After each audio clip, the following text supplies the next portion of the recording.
नमस्कार दोस्तों, शिव पुराण में आपका बहुत बहुत स्वागत है।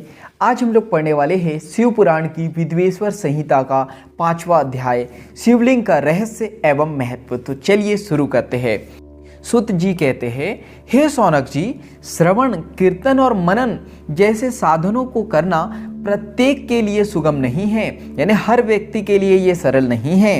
इसके लिए योग्य गुरु और आचार्य चाहिए।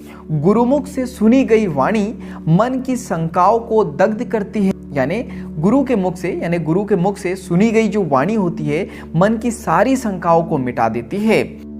गुरुमुख से सुने शिव तत्व द्वारा शिव के रूप स्वरूप के दर्शन और गुणानुवाद में रसानुभूति होती है, तभी भक्त कीर्तन कर पाता है। यदि ऐसा कर पाना संभव ना हो तो मोक्षार्थी को चाहिए कि वह भगवान शंकर के लिंग एवं मूर्ति की स्थापना करके रोज उनकी पूजा करे।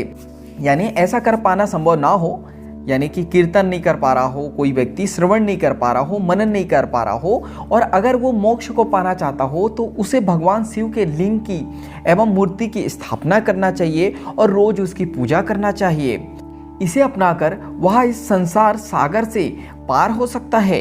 संसार सागर से पार होने के लिए इस तरह की पूजा आसानी से भक्तिपूर्वक की जा सकती है। अपनी शक्ति एवं सामर्थ्य के अनुसार, यानी अपनी शक्ति और जो भी हमारी सामर्थ्य है उसके अनुसार धनराशि से शिवलिंग या शिव मूर्ति की स्थापना कर भक्ति भाव से, यानी भक्ति की भावना से उसकी पूजा करनी चाहिए।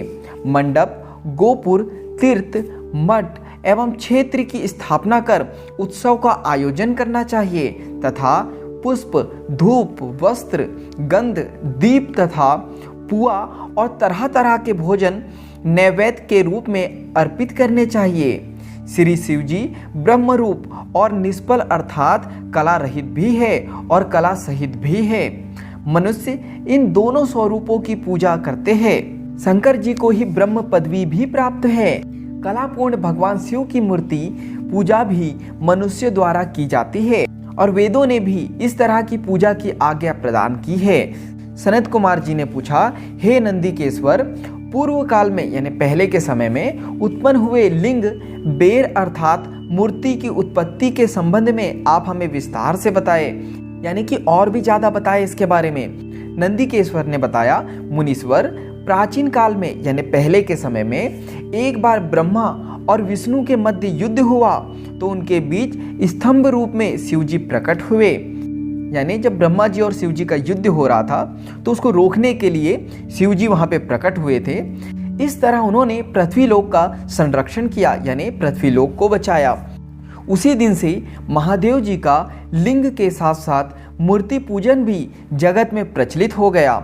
यानी उसी दिन से जो भगवान शिव है उनकी मूर्ति के साथ साथ उनके लिंग की पूजा करना भी प्रचलित हो गया पूरे जगत में। अन्य देवताओं की साकार अर्थात मूर्ति पूजा होने लगी जो कि अभिष्ट फल प्रदान करने वाली थी, परंतु शिव जी के लिंग और मूर्ति दोनों रूप ही पूजनीय हैं। तो यहाँ पे शिव पुराण की विद्वेश्वर संहिता का 5वां अध्याय समाप्त होता है। आज के लिए इतना ही।